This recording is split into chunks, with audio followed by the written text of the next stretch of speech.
Assalamualaikum warahmatullahi wabarakatuh. Anak-anak kelas 11, hari ini kita akan bahas pembahasan soal persiapan PAT di semester genap tahun 2001-2022 untuk kelas 11. Mudah-mudahan menjadi jalan untuk kalian nanti mendapatkan nilai yang maksimal. Baik, kita mulai dengan baca basmalah. Bismillahirrahmanirrahim. Kita mulai dari nomor 1. Ya, materi PAI di semester genap itu ada tentang iman pada Rasul. Iman pada Rasul memiliki arti iman itu kan yakin percaya ya. Jadi ini patokannya. Jadi jawabannya adalah A. Yakin bahwa Allah benar-benar mengutus Rasul. Yang kedua, buah iman kepada Rasul adalah, nah, bagaimana sih bukti bahwa kita beriman pada Rasul?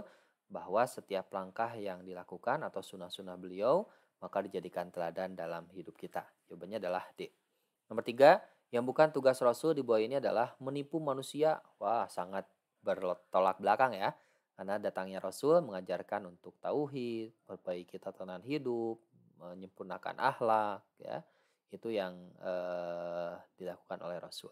Yang keempat, iman pada Rasul harus diiringi dengan perbuatan mengikuti perintahnya. Jangan sekedar kita beriman pada Rasul, sunnahnya tidak dilakukan dan perintah-perintahnya pun tidak dilakukan. Nomor 5, wa ma atakumur rasul fahuduhu wa ma nahakum anhu fangtahu. Maka mengandung arti semua yang datang dari Rasul adalah benar, maka ikutilah.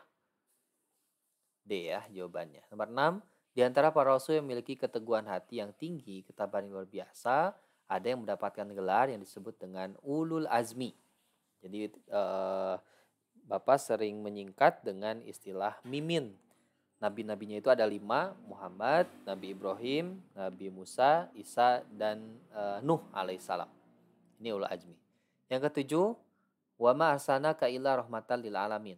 Maksud ayat ini adalah Nabi Muhammad diutus untuk menjadi rahmat bagi seluruh alam. Bukan sekedar umat Nabi Muhammad saja, umat Islam saja, tapi untuk seluruh alam. 7a. 8, para rasul harus menyampaikan wahyu yang diterimanya dari Allah, tidak mungkin mereka menyembunyikan. Nah, dalam sifat rasul itu ada sifat wajib, ada sifat mustahil. Sifat wajib, sidik, amanah, tablik, patonah. Nah, mustahilnya kidzib, hianat, kitman, baladah. Nah, lawannya adalah kitman. 9, meskipun syariat yang dibawa para rasul berbeda-beda, akan tetapi ajaran pokoknya sama, yaitu ajaran tauhid atau mengesahkan Allah. Jadi dari Nabi Adam sampai Nabi Muhammad ajarannya sama, yaitu untuk mengesahkan Allah. 10, salah satu sifat wajib bagi Rasul adalah patonah, yang artinya sidik benar, amanah menyampaikan, amanah terpercaya, tablik menyampaikan, patonah itu cerdas atau pintar. 11, di bawah ini ayat-ayat yang memerintahkan untuk bakti pada kedua orang tua. Sebenarnya ada ya, banyak dalam Al-Quran, tapi yang dikehendaki dalam soal ini adalah kecuali. Surat Al-Isra ayat 17, 12, dan Tuhanmu telah memerintahkan supaya kamu jangan menyembah selain Dia, dan hendaklah kamu berbuat baik pada ibu bapakmu jika salah seorang di antara keduanya sampai berumur lanjut dalam pemeliharaanmu.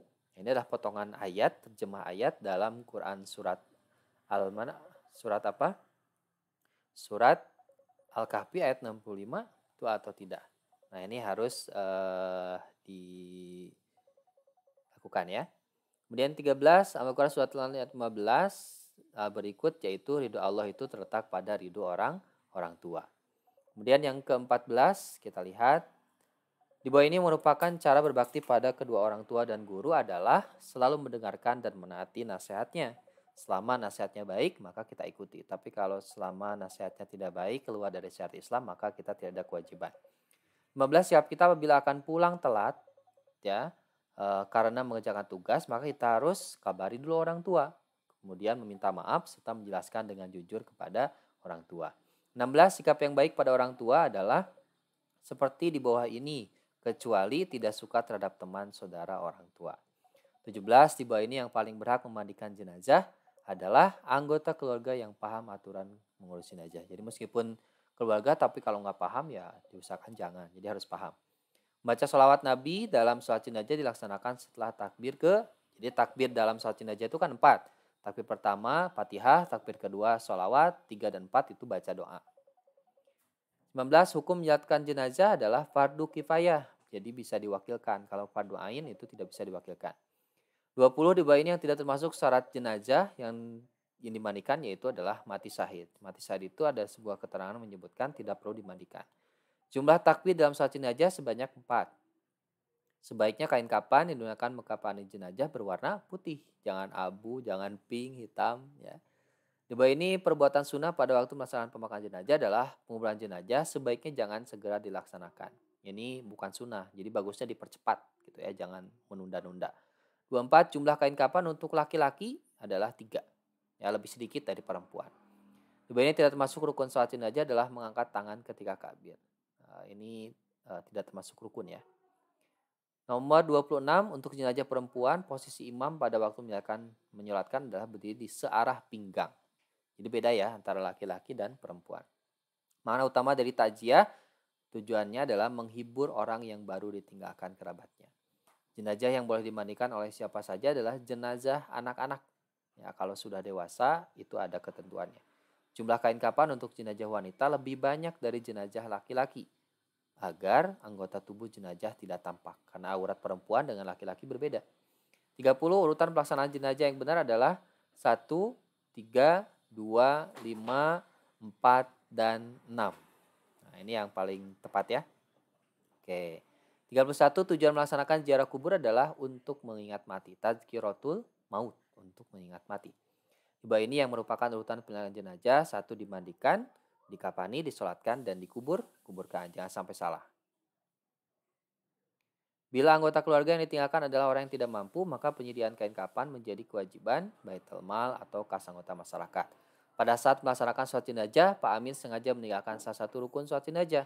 Dengan demikian, maka sholatnya itu tidak sah karena rukunnya ditinggalkan. 35. Pengertian dakwah menurut istilah yaitu setiap kegiatan yang bersifat menyeru, mengajak itu adalah dakwah. 36. Menurut konsep ajaran Islam, pelaksanaan dakwah menjadi tanggung jawab siapa? Tanggung jawab setiap muslim dan muslimah. Jadi bukan sekedar yang balik saja ya, tapi semua. Rukun khutbah suatu yang harus dipenuhi seorang khatib dalam khutbah Jumat. Jadi nggak ada sembarangan ya, ada aturan rukun dan lain-lainnya. 38 urutan rukun khutbah 1 hamdalah, 2 membaca 2 kalimat syahadat, membaca sholawat, kemudian berwasiat, kemudian membaca ayat Al-Quran, dan yang terakhir adalah berdoa untuk kaum muslimin dan muslimat. 39. Berdakwah dengan bijaksana disertai dengan akal budi yang mulia disebut dengan dakwah bil hikmah. 40. Dakwah dengan pengajaran pesan-pesan yang baik disampaikan sebagai nasihat disebut dakwah bil mau'izatil hasanah. Oke, cukup ya. Mudah-mudahan membantu untuk persiapan PAT-nya dan hasilnya bisa memuaskan. Terima kasih. Assalamualaikum warahmatullahi wabarakatuh.